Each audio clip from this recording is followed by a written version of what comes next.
lot of people out there with abs, you know, and they can take their shirt off and look good. But there's not a lot of people out there that gain the trust of some of the top companies like Dymatize and bodybuilding.com. So when they reached out to me and said, we want you to be an athlete, that really kind of, I think for me, made me feel like I made it to a certain level in the fitness industry. So many pieces all back together now. What's your vision?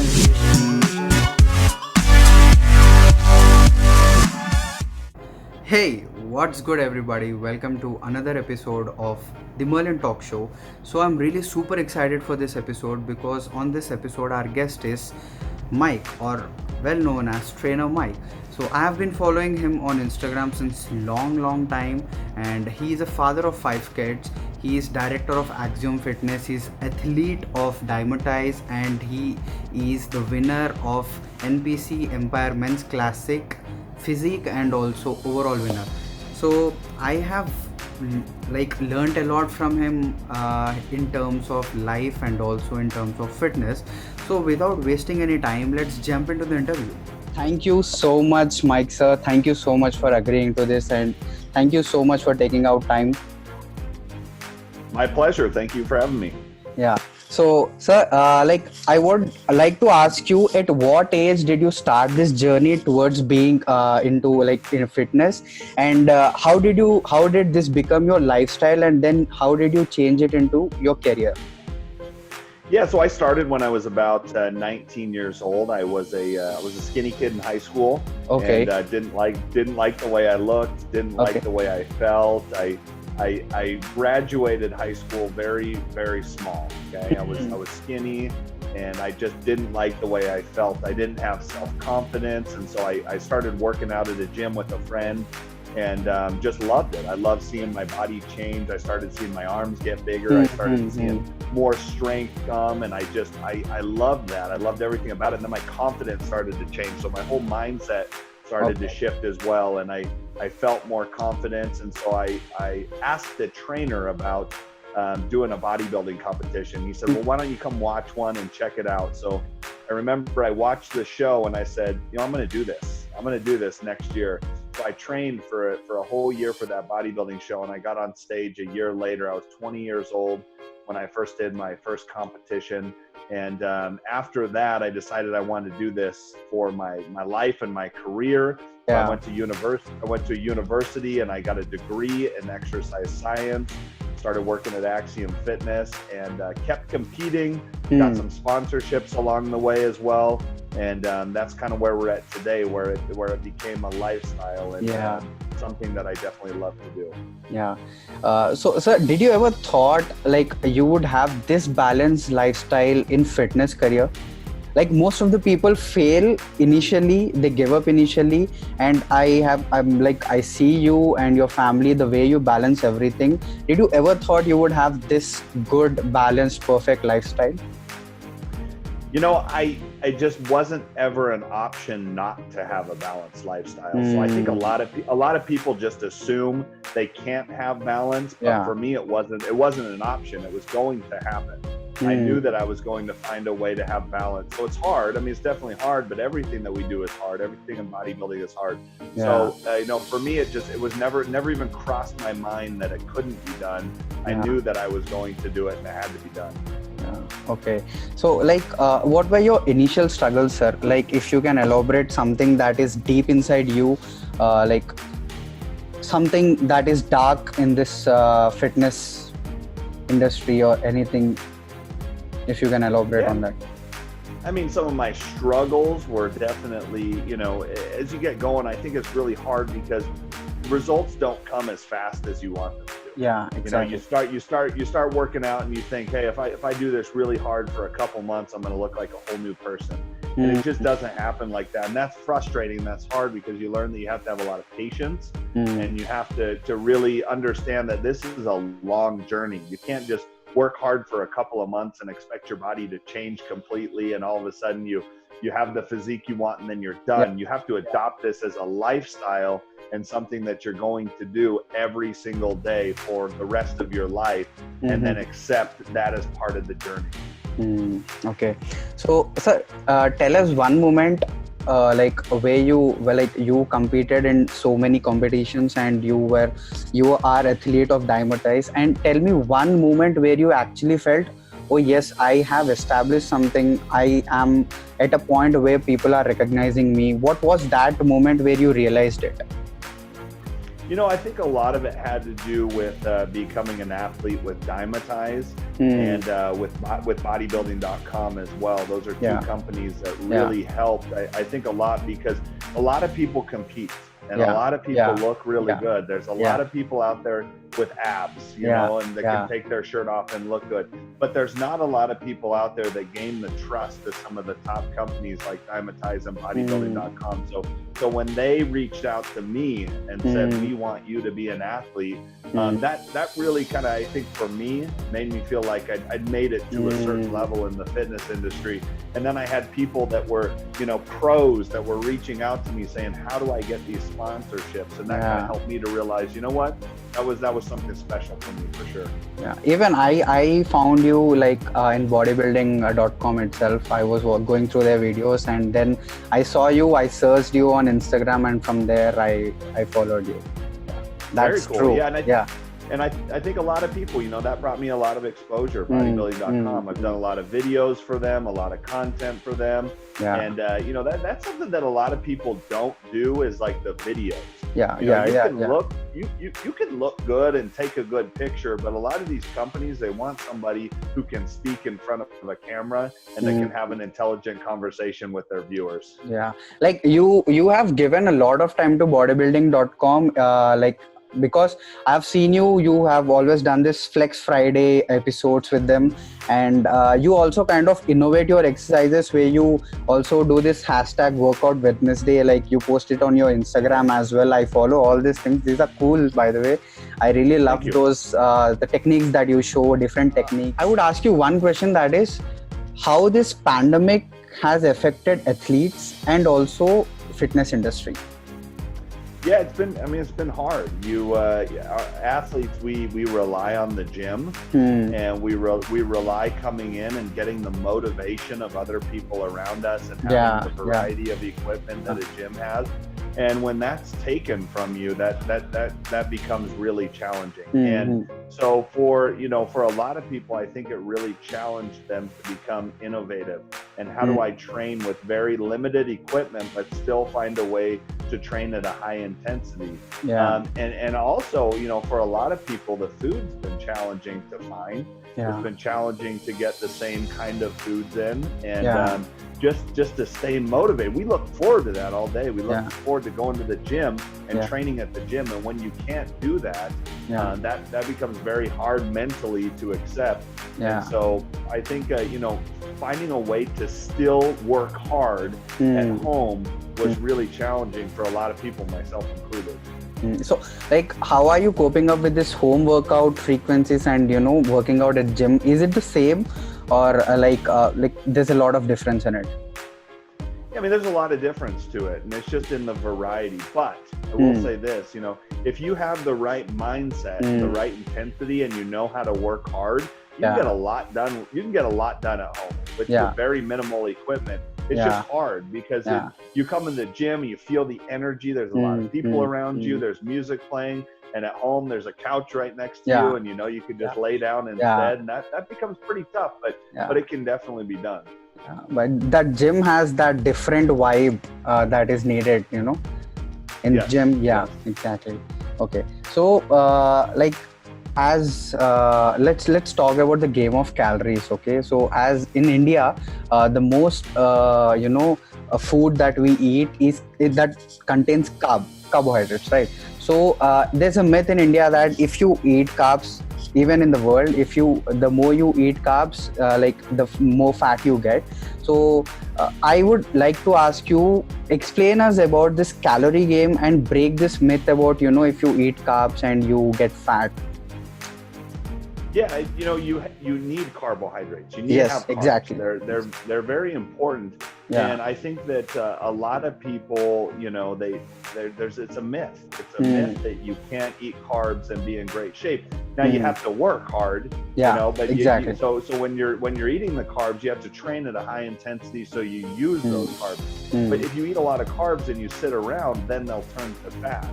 But there's no reason why you can't consume carbohydrates and stay within your calorie limit. So far more important is just identifying how many calories you are going to consume on a daily basis and sticking to that number. And if you consume a lot of carbs in there, that's fine.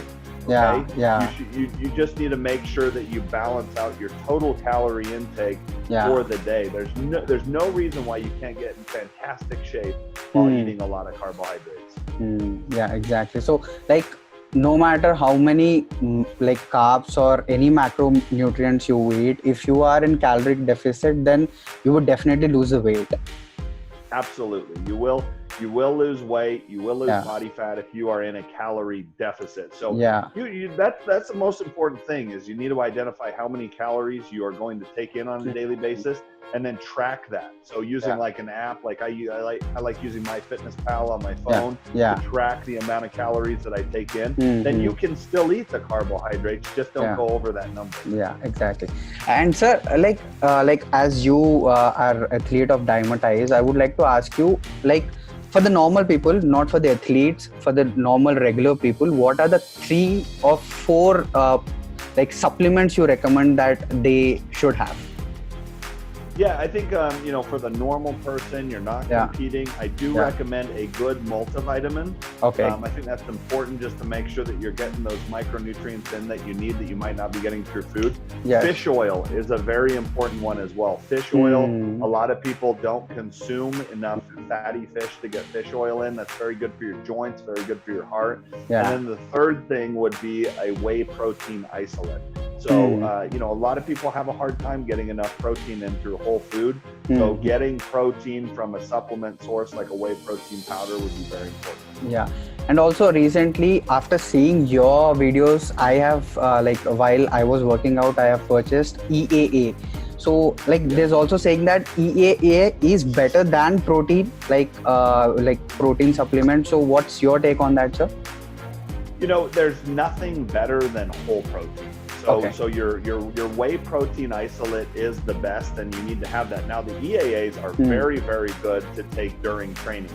So if you are training hard, you are an athlete that works out hard, taking that during your workouts can be very helpful. And it's nice because it's very easy to digest. The amino acids, they hit your bloodstream very quickly, as the protein actually has to break down a little bit. So that's why I recommend drinking the EAAs during training. How do this physical fitness affect mentally?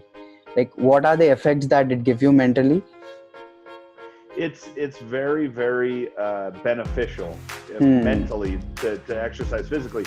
So for a lot of people, it's going to reduce the stress, going to reduce anxiety, it's going to reduce depression. For me personally, it made a big difference just on my overall self-esteem as well. I started feeling more confident in everything that I did. I started worrying less about things when I started exercising, and just in general, you feel happier. You have a greater feeling of happiness when you are exercising regularly. Yeah. Sir, your partner, I mean your wife, is also into this fitness, and you also run a podcast called Fit Couples Perspective, right? So how does it feel to have a partner in the same field, and how do you also balance the family life or the professional life as well? Yeah, it's great. I mean, having her as my partner and being into fitness makes it so much easier, because we understand each other. Exactly. She knows that I have to eat a certain way, and she's willing to help with that. And she also likes to stay active. So we include our family with that. If we want to go do cardio and go for a hike, then we can make that a family activity. I'm a big fan of that. Yeah, it's not just me going on a hike and getting away from my family. We do it together, and so we can create those experiences together. And that's really the only way you can do it and have balance. You have to include those that you love into your fitness if you want it to really work as a lifestyle. Nice. Okay, sir, do you also get any online hatred on social media or anywhere?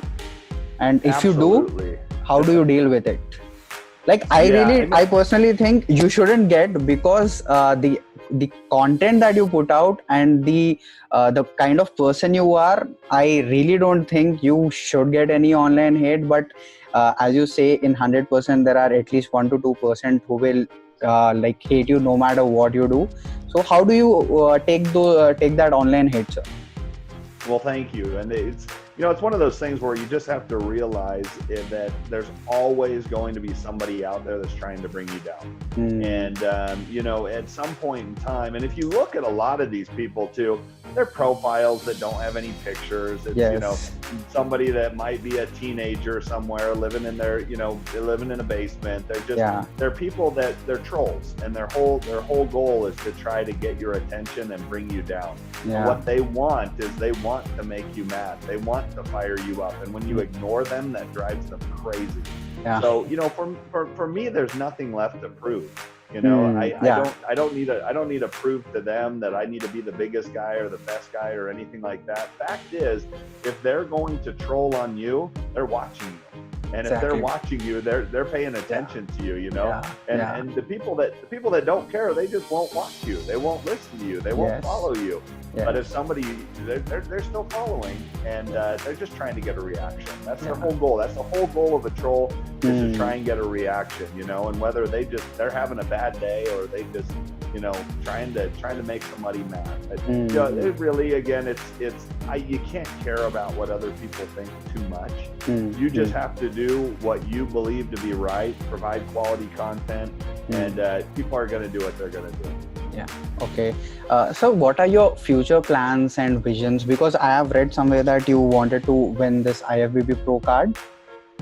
Yes, I would like to. I would like to win my IFBB Pro card. I've been working a long time at it, and I would like to compete this fall again. So I'll probably end up doing a national competition again in November, and trying to earn my pro card there. But other than that, whether the pro card comes or not, I just love this fitness stuff, and I want to keep meeting people like you that say that they enjoy following me. That means a lot more to me than any kind of pro card does. Okay, so this question is not related to anything that we have discussed right now, but there's a thing going on that if you masturbate, like if you fap and then you lose a muscle or something. So in India, it's this topic is becoming the cliched part in the fitness industry. So I would like to ask you about that. So does it really affect or not? I couldn't tell you from experience, but I would say, like everything else, in moderation. Okay, if you overdo it, it's probably not good for you or for anybody else. But if you keep it in moderation, it's probably not going to hurt your gains. Okay, great. Okay, sir. My final question to you would be what will be the one piece of advice to the youngsters who are starting their journey in fitness, and also one piece of advice for the people, normal regular people who wants to be fit or who wants to start being fit again after this pandemic, or after taking a long break. For them, what will be the advice from you? I think it comes down to what I mentioned at the beginning of our conversation, and that's that you have to have patience. Okay, this thing, it takes a long time. You can't go into this thinking I'm going to spend a couple months working really hard and try and get in really good shape. You have to understand, you have to find a way to fall in love with it every day. You have to find a way to really appreciate the opportunity that you have to actually exercise and eat healthy and do those things. So, if you're just starting right now, just understand it's a journey. Okay? It's not just it's not a quick little sprint. This is something that you're going to have to do for a long period of time if you want to be successful, and you have to embrace that. Okay, great. Thank you so much, sir. Thank you so much. I know how valuable your time is, and you have taken out some time, and I'm really sorry if I was being too pushy on Instagram for this interview. No, thank you so much. Thank you. Well, you are welcome. Thank you for having me.